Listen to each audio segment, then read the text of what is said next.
Hello guys, welcome to my channel Mission Naveen Takis. Match number 10 Hyderabad versus SRH versus Lucknow super giants. So వీళ్ళిద్దరి మధ్యన face of match చాలా ఇంట్రెస్టింగ్గా జరిగిందని చెప్పాలి. రిషబ్ పంత్ ఇందులో హైలైట్గా నిలవడం జరిగిందనమాట. మ్యాచ్ ఇన్నింగ్ నాక్ ఆడాడు ఫస్ట్ నుంచి లాస్ట్ వరకు. యాక్చువల్గా 2 డౌన్ వచ్చాడు, 1 డౌన్ వచ్చాడు, లాస్ట్ వరకు ఇన్నింగ్స్ ఆడి మ్యాచ్ గెలిపించాడు అనమాట.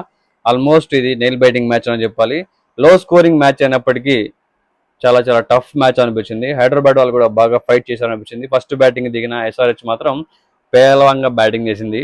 మధ్యలో ఎప్పుడు కూడా ఎవరు గ్రీన్ బ్యాట్స్మెన్ ఎవరు అంటే ఈ హైదరాబాద్కి క్లాసన్. ఇప్పటికీ మాత్రం ప్రతి మ్యాచ్ టాప్ ఆర్డర్ ఫెయిల్ అవ్వని, లోయర్ ఆర్డర్ ఫెయిల్ అవ్వని, మిడిల్ ఆర్డర్లో మాత్రం తను వచ్చిన ప్రతిసారి minimum half century, 30 runs minimum తన స్కోరు, తన పర్ఫార్మెన్స్ అనేది క్యాజువల్గా అలా వచ్చి అలా ఇచ్చేసి వెళ్ళిపోతాడు అనమాట. అంత మంచి నాక్స్ ఆడతాడు ప్రతి మ్యాచ్ కూడా.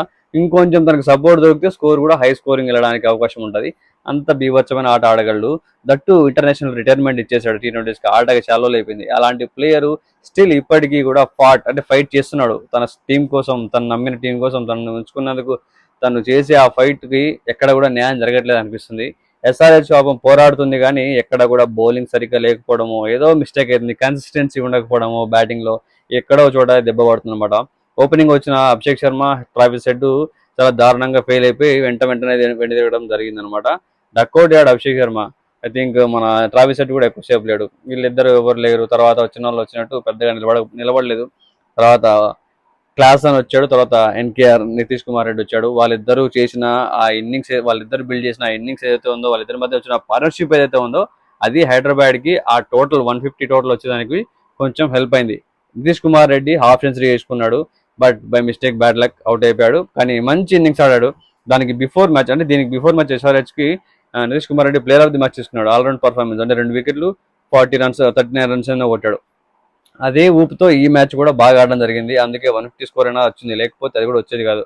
తర్వాత నితీష్ కుమార్ రెడ్డి తర్వాత వచ్చిన ప్లేయర్స్ కూడా ఎవరు ఆడలేదు. అనికేత్ వర్మ కూడా నిలబడలేదు, పెద్దగా ఆడలేకపోయాడు. సో ఇది కొంచెం డామినేషన్ అంటే ఎందుకో లో కాన్ఫిడెన్స్ అనిపిస్తుంది. ఎస్ఆర్హెచ్ చాలా స్ట్రగుల్ అవుతుంది అనిపించింది బౌలింగ్ పరంగాను. ఈవెన్ బ్యాటింగ్ ఒక్కోసారి చేసినప్పటికీ బౌలింగ్లో మాత్రం రన్స్ ఇచ్చేస్తున్నారు గట్టిగానే. మరి వాళ్ళకు బ్యాటింగ్ బౌలింగ్ రెండు ఈక్వల్గా ఉన్నప్పుడే కదా టీం అనేది ముందుకెళ్ళేది. వీళ్ళు ఏ విధంగా పోరాడతారు, ఇది విధంగా లాస్ట్ మ్యాచ్ కోల్కతాతో బాగా పోరాడారు, బాగా ఆడారు. 160కి అలౌట్ చేశారు, 160 అబో అంతే, అంతకంటే ఎక్కువ రాలేదు. వాళ్ళు 200 పైన కొట్టేసి కూడా. మరి వీళ్ళ కాన్ఫిడెన్స్ బిల్డ్ అవ్వాలి అంటే ఆ బౌలింగ్ ఎలా మేనేజ్ చేసుకుంటూ వస్తారో ఫర్దర్ మ్యాచెస్ చూడాల్సి వస్తుంది. మరి చూద్దాం, మరి let's wait and see. So Lucknow super giants batting విషయానికి వస్తే వీళ్ళు కూడా పెద్దగా స్టార్టింగ్ ట్రబుల్ అంటే స్టార్టింగ్లో పెద్దగా నిలబడలేకపోయారనిపించింది. ఓకే, వికెట్స్ అయితే పడ్డాయి, వాళ్ళకి కూడా ఎక్కువసేపు నిలబడలేకపోయారు. రిషబ్ పంత్ ఇన్నింగ్స్ మ్యాచ్కి హైలైట్ అనమాట. సో లాస్ట్ బాల్ వరకు మ్యాచ్ వచ్చింది. లాస్ట్ ఇన్నింగ్స్ అంటే ఈ ఇన్నింగ్స్ నెయిల్ బైటింగ్ మ్యాచ్, అంటే నెయిల్ బైటింగ్ ఇన్నింగ్స్ ఉందన్నమాట. ఇంత బాగా కొంచెం ఇంట్రెస్ట్, క్యూరియాసిటీ, ఆ భయం, టెన్షన్ ఇవన్నీ పెట్టారు. రిషబ్ పంత్ లాస్ట్ వరకు ఉండి మ్యాచ్ దగ్గరుండి గెలిపించుకున్నాడు. యాజ్ ఎ కెప్టెన్ ఇన్నింగ్స్ ఆడాడు అనమాట. 68 రన్స్ ఎన్నో కొట్టాడు, 69 రన్స్ కొట్టాడు. బాగా ఆడాడు అనిపించింది. లాస్ట్ ఓవర్లో 9 రన్స్ ఎన్నో కొట్టాల్సింది 2 4 కొట్టి పడేశాడు వెంటనే. లేకపోతే కొంచెం టైట్ అయింది. రిషబ్ పంత్ ఉన్నాడు కాబట్టి ఆ టైంలో మేలు అనిపించింది. వాళ్ళ ఫ్రాంచైజీ ఓనర్ కూడా ఆ స్టాండ్స్ నుంచి కూడా కొంచెం ఎమోషనల్గా ఏడవడం జరిగింది అనమాట. ఎమోషనల్గా అనిపించారు మ్యాచ్ విన్ అవ్వగానే. సో వాళ్ళకు ఎంత టెన్షన్ పెట్టిందో అక్కడే అర్థమైపోతుంది మ్యాచ్ మనకి.